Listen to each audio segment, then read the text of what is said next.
George was a giant, the scruffiest giant in town. He always wore the same pair of gold-brown sandals and the same old patched-up gown. I wish I wasn't the scruffiest giant in town, he said sadly. But one day, George noticed a new shop. It was full of smart clothes. So he brought a smart shirt, a smart pair of trousers, a smart belt, a smart stripy tie, some smart socks with diamonds up the sides, and a pair of smart shiny shoes. Now I'm the smartest giant in town, he said proudly. George left his old clothes beside in the shop. He was about to go home when he heard a sound.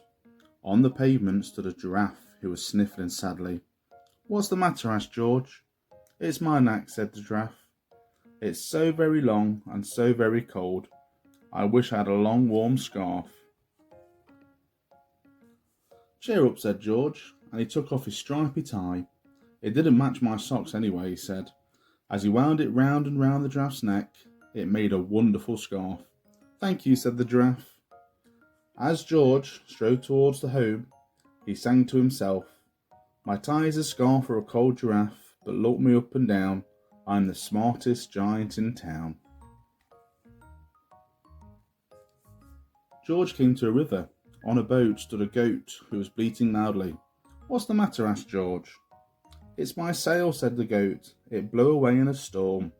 I wish I had a strong new sail for my boat.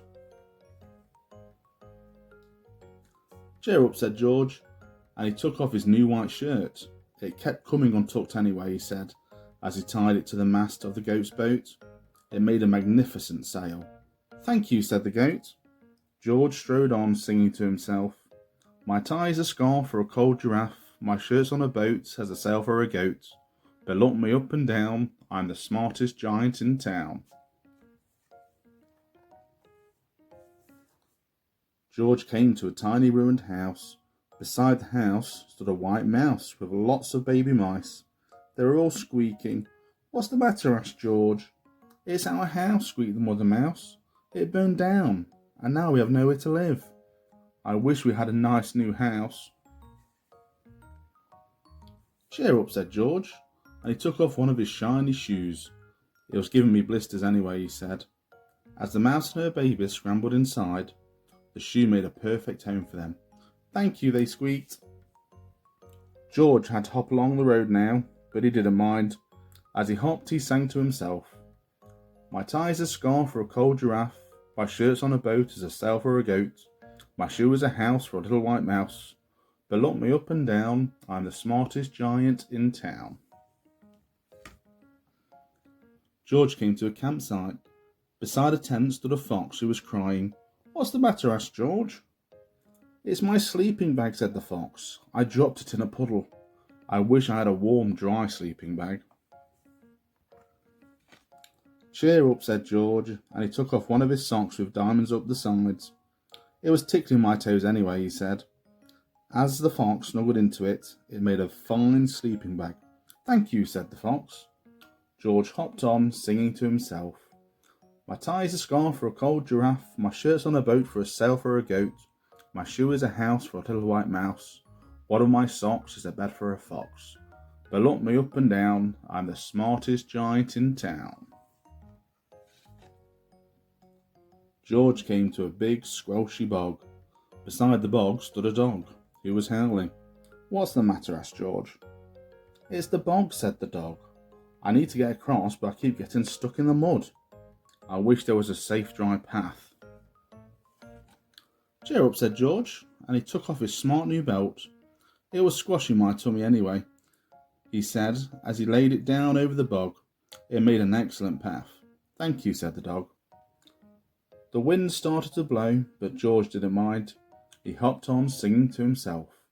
My tie's a scarf for a cold giraffe, my shirt's on a boat to a sail for a goat, my shoe is a house for a little white mouse, one of my socks is a bed for a fox, one of my belts is dog was a crossing a bog, but my trousers are falling down, and I'm the coldest giant in town. Suddenly George felt sad and shivery, and not at all smart. He stood on one foot and thought, I'll have to go back to the shop and buy some more clothes, he decided. He turned round and hopped all the way back to the shop. But when he got there, it was closed. "Oh no," cried George. He sank down onto the doorstep, and a tear ran down his nose. He felt sad, as all the animals he had met on his way home.